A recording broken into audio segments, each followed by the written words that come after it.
Hi guys, it is an unbelievably spectacularly gorgeous 44-degree morning here in the end times in paradise along the banks of snow-swollen Buckeye Creek above Bridgeport, California on this gorgeous Wednesday morning, July 5th, 2017. So Wednesday morning is the day that I'm supposed to be bringing you my climate change meltdown roundup rant, where I go on the pages of the mainstream media to see how the mainstream media is informing the world about climate change, possibly the single most immediate existential threat to global industrial civilization, to humanity, and to the planet. And I must say, and guys, you understand that I check in every day. So when I come to you on Wednesday morning, it's not just like what's out there right at the moment, but every day. You see, I keep a running file of climate change stories from both the main headlines and the science page of Yahoo News. Yahoo News, which goes all around the planet, taking important news facing this planet from everything from like more scientific journals right up to the Daily Mail and everything in between. So how many stories do you think I have found in the mainstream media in the past 7 days? Now, I do want to tell you, since there's no internet here, this is through 2 o'clock yesterday afternoon. In the past 7 days leading up, so we'll call it 6 days, I have found exactly 5 stories on Yahoo News. Now, there were a few different versions of the same story, but 5 stories you will not find, or you will not have found in the past 6 days in July of 2017. When Guy McPherson, I believe, is saying we could have a blue ocean event this month in the Arctic, you will not find, at least I did not find, one story mentioning Arctic ice anywhere in Yahoo News in 6 days. Arctic ice melt. A complete... just completely gone from the mainstream media. Arctic ice melt, the same can be said for Antarctic ice melt. As far as I can tell, the word Antarctica was never mentioned one time in 6 days. And now, I'm gonna try to give Yahoo News a little bit of a break. It being the 4th of July, baby, and all of that shit. That a lot of reporters and editors do take vacations, and it's kind of a slow news week. So maybe I'm gonna go down and turn on the internet here in an hour and find every single story in the mainstream media about one of the biggest existential threats to the planet. But I will have to give Yahoo News and Associated Press a little bit of credit, as this was the #1 story, on planet Earth, according to the editors of Yahoo News yesterday on the 4th of July. Was this story right here: appeals court orders EPA to move ahead with methane rule.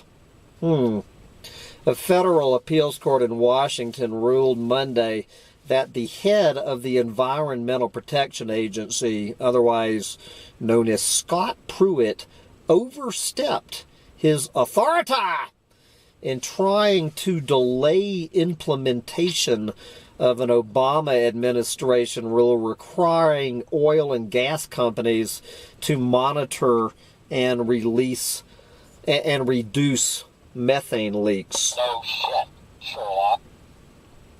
In a split decision, the three-judge panel ordered the EPA to move forward with the new requirement that aims to reduce planet-warming emissions from oil and gas operations. And of course, guys, as I was reporting over the past couple of years, this was an absolute minimum, tiny little baby step that Barack Obama, who is as responsible for anyone on this planet for encouraging the very technology that this aims to address, to cement his environmental legacy. But at least it was a baby step. Pruitt announced in April that he would delay the deadline by 90 days, and then June extended that to 2 years for oil and gas companies to follow the new rule so his agency could reconsider the measure. Wow, listen to this. The American Petroleum Institute, the Texas Oil and Gas Association, and other industry groups had petitioned to Pruitt to scrap the requirement. And what do you think he did? No shit, Sherlock. He scrapped the requirement. The judges also said Pruitt lacked the legal authority to delay the rule from taking effect. This is David Doniger, Director of Climate for the Natural Resources Defense Council.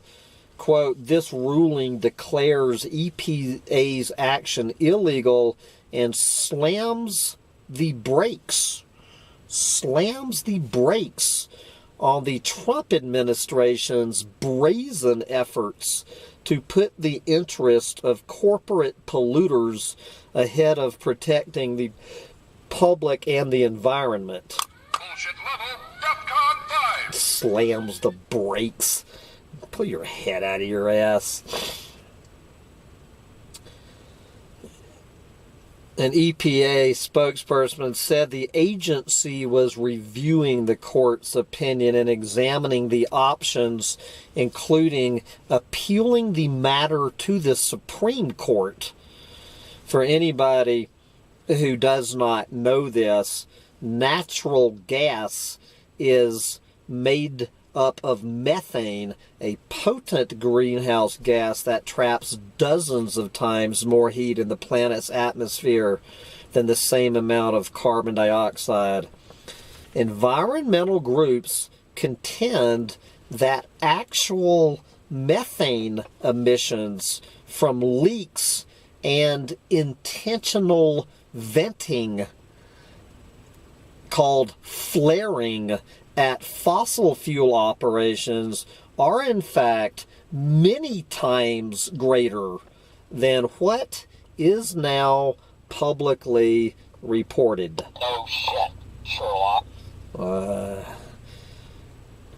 Oil and gas companies say they were already working to reduce their methane emissions, and that complying with the new rules would make many low production wells unprofitable. Pruitt has repeatedly moved to block or delay environmental regulations opposed by corporate interest. No shit, Sherlock. Prior to his appointment by Trump to serve as the nation's chief environmental regulator. No shit, Oops, Sherlock. I meant Oh, come on now. That ain't even bullshit. That's horse shit. Pruitt was Attorney General for Oklahoma and closely aligned with that state's oil and gas industry. In recent weeks, Pruitt has moved to scrap or delay numerous EPA regulations enacted during the Obama administration to curb air and water pollution from fossil fuel operations. No shit, Sherlock. There you go. All right, let's go on. I guess I can put away the no shit Sherlock. But, well, this is one where I pull out both of the buttons. Many versions of this story on the mainstream media looking forward to the G20 meeting in Hamburg, Germany on July 7th and 8th. By G20, they mean the top 20 economies making up the global industrial economy.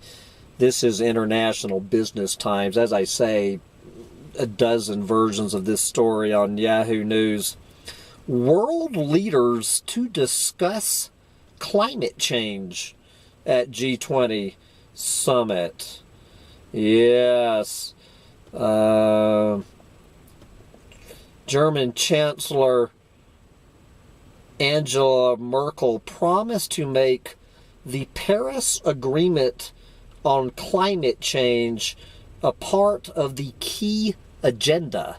Now, of course, don't forget that the, whether you consider the U.S. the number one or number two economy, of course, Donald Trump pulling out of the Paris Climate Agreement, so it's kind of like the G19 on that. The group, excluding the U.S., is all set to endorse a new action plan to battle climate change.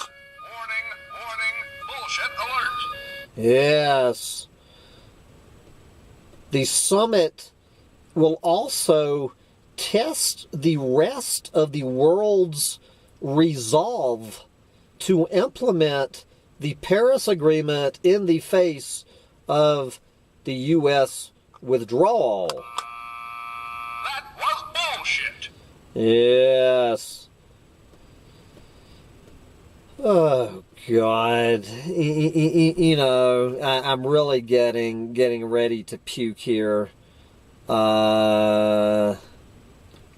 You know, talking about all of this shit, everything about this unadulterated horse shit. And this is really, guys, about the only climate change news anywhere on the goddamn mainstream media anymore.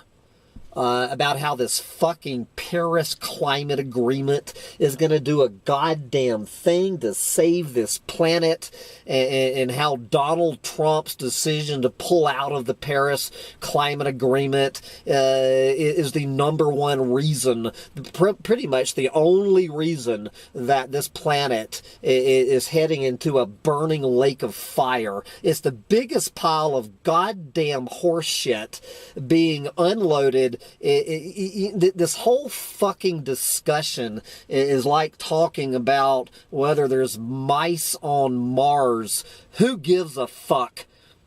It makes no difference to this goddamn planet whether the goddamn Paris Climate Agreement was ever come up with.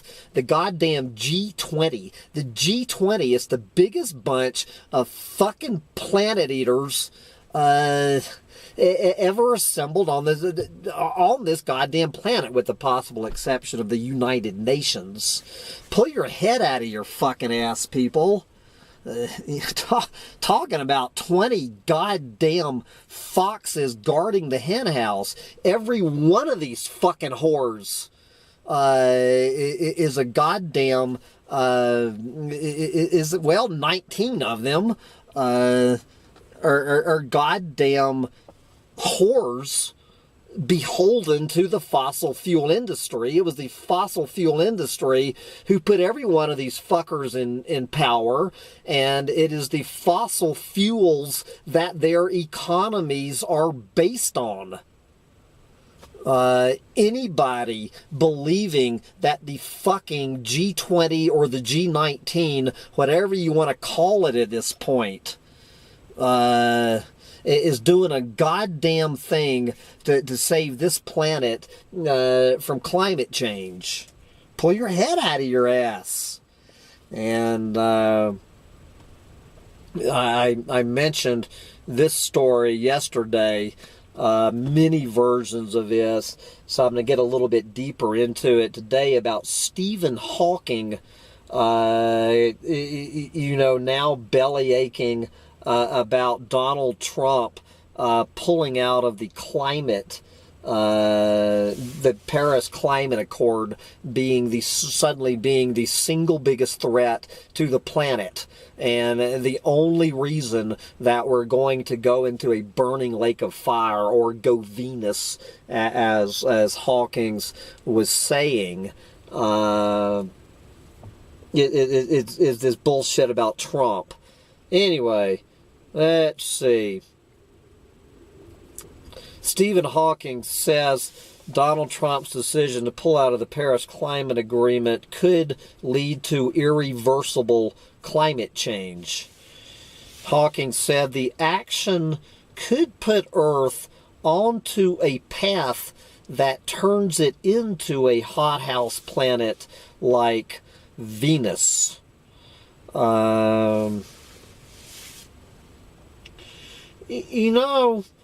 I honestly don't know if he was using hyperbole. All of this shit, I want to talk about all of this shit about Earth going Venus. Now, you understand, according to this article, Venus, they think it has a surface temperature of about 900 degrees.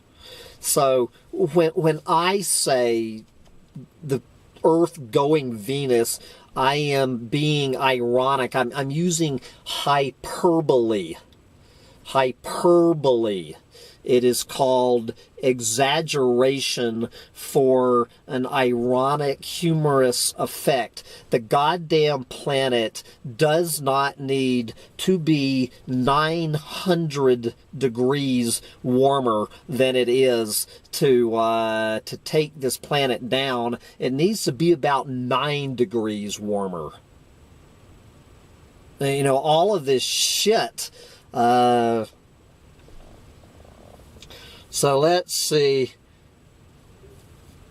In this interview with BBC, Hawking's main concern was the future of our species. A particularly worry was President Trump's decision to withdraw from the Paris Climate Agreement. Okay, take it away, Stephen.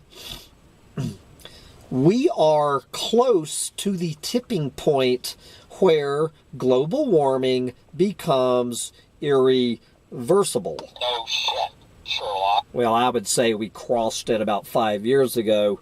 Trump's action could push the Earth over the brink to become like Venus, with a temperature, according to Hawking, of 250 degrees, and yet elsewhere in this article they say 900 degrees, but it doesn't matter whether it's 250 or 900. And raining sulfuric acid. There you go. Continuing with the quote. Now, again, is he being hyperbolic at this point? It doesn't matter. Continuing with this interview from Hawking, climate change is one of the great dangers we face. No shit, Sherlock. And it is one we can prevent if we act now. Bullshit detected. Take precautions. Okay. Let's see, when asked whether he felt, he just says it's one we can prevent if we act now. Then, right after that, when asked whether he felt we would ever solve our environmental problems and resolve human conflicts, Professor Hawking was pessimistic, saying that he thought our days on Earth are numbered. No shit, Sherlock. He's gone on record as less than 100 years. Quote, I fear evolution has inbuilt greed and aggression into the human genome. There is no sign of conflict lessening, and the development of militarized technology and weapons of mass destruction could make that disastrous. The best hope for the survival of the human race might be independent colonies in outer space. Bullshit level, DEFCON 5. Okay, so what does the IPCC, in its fifth assessment, what is its closest statement to the Earth going Venus?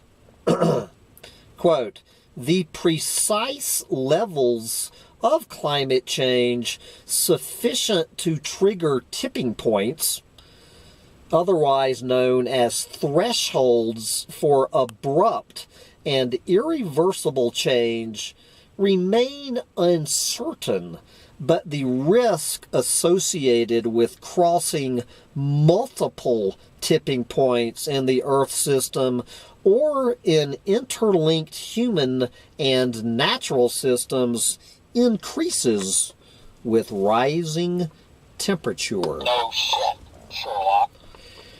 And then this is Mashable. I really enjoy Mashable. I don't know where Andrew Friedman is this week. He's probably on vacation, so this is some other guy. Looks like he's about 19 years old. From Mashable's science page yesterday. Stephen Hawking is wrong about runaway greenhouse effect on Earth, and here is why. And again, so this is this huge, long article saying that Stephen Hawking is full of shit if he acts like Earth is going to go Venus, that they're extrapolating all of this stuff.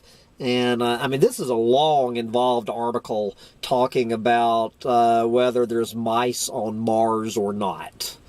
About an absolutely ridiculous discussion whether Earth is ever going to go to whether it's 250 degrees surface temperature or 900.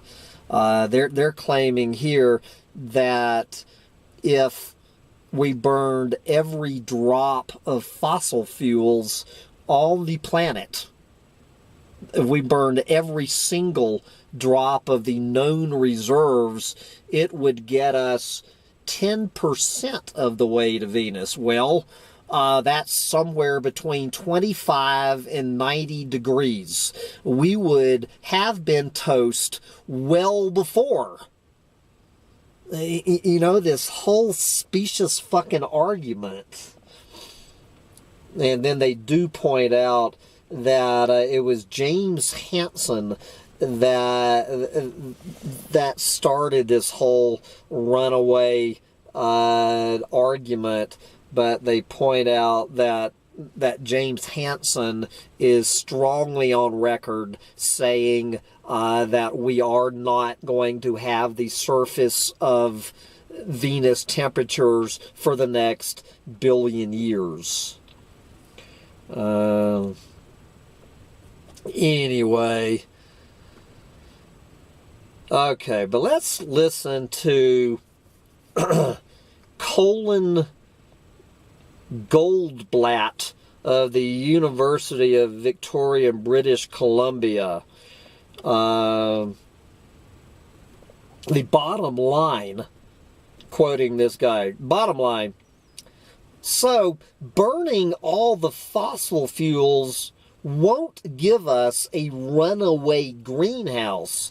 However, the consequences will still be dire.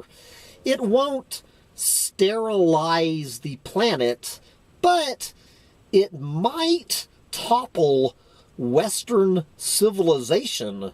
There are no theoretical obstacles to that. No shit, Sherlock. And we're going to wind up with the very last story. You decide what this has to do with science, with climate change. Scientists baffled by strange tropical sea creatures near Alaska. Just baffled. Strange sea creatures that resemble large pink thimbles are showing up on the coast of southeast Alaska for the first time ever after making their way north along the west coast.